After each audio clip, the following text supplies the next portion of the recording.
my spirit team, my guides, my God. Spirit gave assignment, authentic.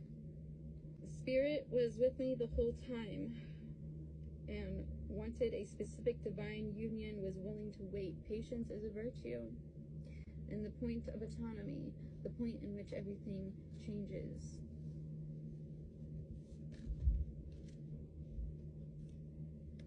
I'll take it slow, knowing that what is for me is already with me. What is meant to be for me will become mine within divine time, while trusting my healing, intuitive gifts. And for anybody who missed it, happy birthday.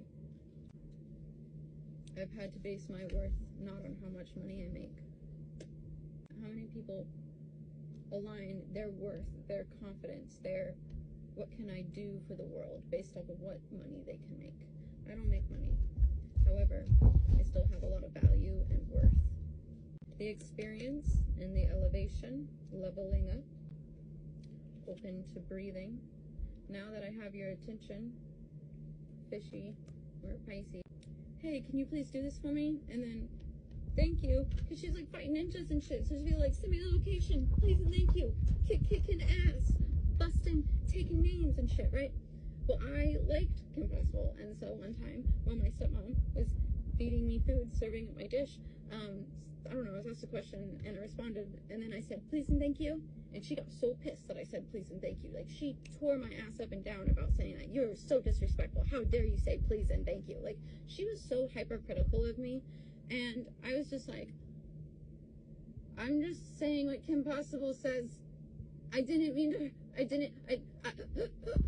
panic attack, assumes the position, and I'm like on the defense because she's just so mad that I said please and didn't wait for her response and then said thank you. I said it in twice because I thought it was okay, because I was just masking and mirroring any social interaction based off of the TV shows I watched. Okay, one time, me and my ex-friend, the one that I beat up and chucked a chair at, Danielle, little big redhead girl, anyways, we would go play on the trampoline when we were still friends, and we called it the tramp. I had no idea that tramp could be another negative term. I didn't know there was this is before I realized that there's so many multiple meanings to the same word, which is really frustrating in the English language.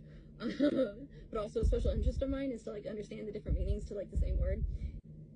I mentioned yeah, we were jumping on the tramp, and I got in trouble for saying that. And also this is a time in my life where I was watching Lady and the Tramp. So I was just why is tramp a bad word? And I got in trouble for saying tramp. She's like, what did you just say? And was mean to me the rest of the night because I said tramp, and I didn't. You should have the comprehension to know I didn't mean it in a way. I said we were jumping on the tramp. Use your brain, Debbie. Trampoline.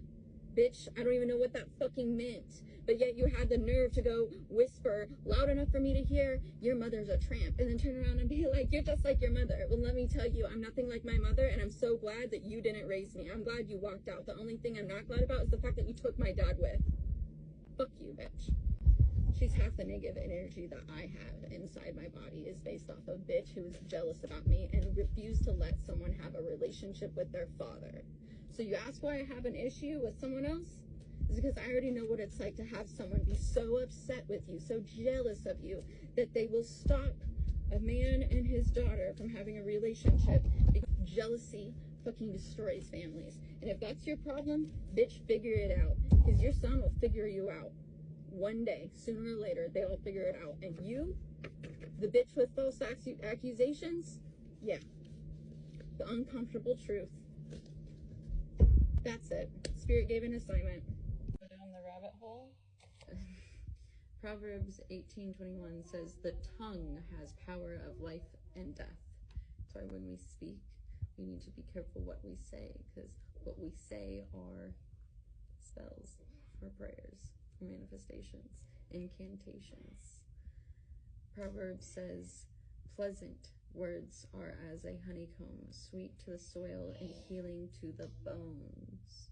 All the means we need to think before we speak to our children are viewed as listening parts of love. Remember, what we witness, what we see is going to be an example of love. Make sure our children are witnessing examples of love. Something that was said, it was a couple of years ago, but they said you're going to pay attention better. Like, let's say you're like busy, you're trying to get dinner ready, you're trying to get the dishes out of the sink so that you can start dinner, you're trying to wipe off the counter, right? You're trying to do all these things, and then your kid comes in and goes, Mom, guess what? If you can, pause from all of that to turn around, step towards the counter they're at, and say, what? And give them full body language that you are listening. If you continue scrubbing the counter, like, oh, what is it, honey? Oh, that is so cool. That's awesome, baby. Scrubbing away, chopping onions. Did you really listen, or did you give them the fake response you knew they needed, right? Oh, that's awesome, baby. Like, oh, I'm so proud of you. That is gonna, like, those words, great. Turn around. Look them in the eye.